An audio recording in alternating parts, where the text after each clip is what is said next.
Setengah orang anak dia pergi rumah orang, dia tak kawal anak dia. Anak dia pegang itu, pegang ini. Rumah orang macam-macam. Kalau budak saja mungkinlah kita kata budak-budak, tapi mak dia duk tengok tarik barang orang, orang dah atuk rumah orang, dia kata budak-budak ni memang macam tu. Dia betul ulas pula. Macam tu di rumah kau tak apalah, ini rumah orang. Wala yaq'udu fi baitihi ala takrimatihi illa biiznihi. Jangan dia duduk di rumah orang tu di tempat yang khas untuk dia, melainkan dengan keizinannya. Kita pergi ke rumah orang, tengok tang mana kursi tuan rumah, kita tak boleh duduk kursi tuan rumah. Sunnah jangan duduk, Nabi tak bagi. Dan di mana tuan rumah suruh kita duduk di situ.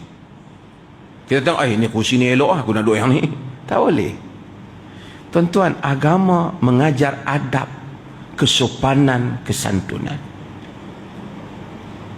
Sebab itu orang Islam yang bagus, yang faham sunnah, ada adab dia dalam majlis. Ni duduklah majlis tu, saya kata kaki terangkat sana sini. Setengah orang dia pergi majlis orang, pacak kaki dia, kaki kanan duduk atas kaki kiri dia, duduk atas lutut dia, terselak kain-kain plekat dia. Cara duduk ada kesun. Kita tengok orang duduk, kita tahu manusia ini bertamadun atau tidak bertamadun. Dia ajar sopan atau tidak dia ajar sopan.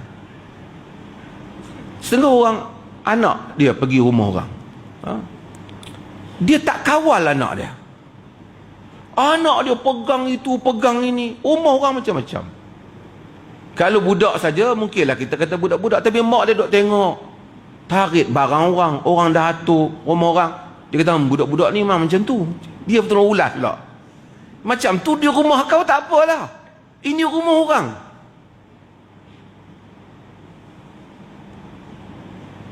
Kadang-kadang kita bila tengoklah majlis di rumah siapa-siapa, kita rimas. Mak tengok aja.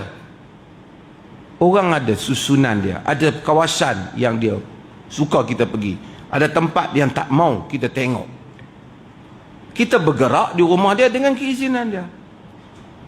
Hatta bila dia hidangkan makan, kita tak pergi makan, melainkan setelah dia jemput kita makan. Sebab kita tahu itu sultah dia, di bawah kawasan dia. Melainkan kita tahu dia dengan kita ni sahabat dah. Memang dah hari-hari kita dah dapat keizinan umum dia dah. Mari rumah aku ni makanlah apa ada pun. Kita dah dapat lesen besar dia bagi kat kita. Okey, tak apa. Kalau dia tak bagi lesen tu kat kita, baru kita pergi. Tak boleh.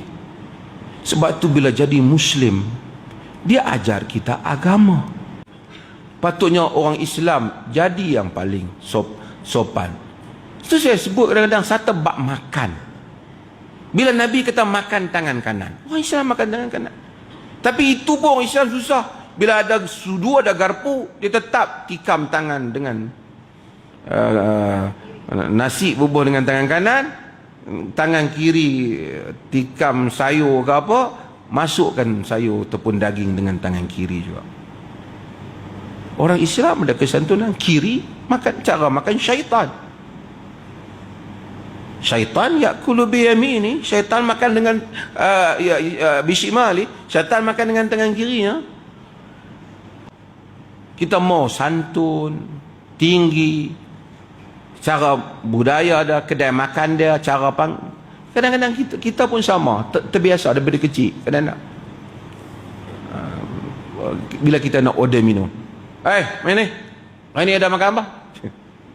Macam kau tu apa? Hamba abdi kita pula.